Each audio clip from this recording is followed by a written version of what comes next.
I came along with Miss Vyshika. She's one of our students of Mindvision who have been proven their talents, and now today she is going to explore her talent. Before that, as usual, our Mindvision culture, the first three primarily three colors we will make her identify. Then after two different posture will give her different things. Then after she will explore her talent event. So are we able to ready? Then we'll start now. Vyshika, can you please introduce yourself? My name is Vyshika. I'm in class 8th grade. I'm studying in Hyderabad Public School. Today I'm going to do blindfold. Blindfold activity behalf of Mindvision.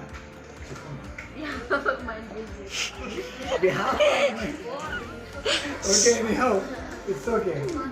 Are you ready, ma? Right. And now I'm going to try her this blindfold track. Guys, see her talent now. Let us understand herself. Either she will be able to identify or not like that. Ma, are you ready?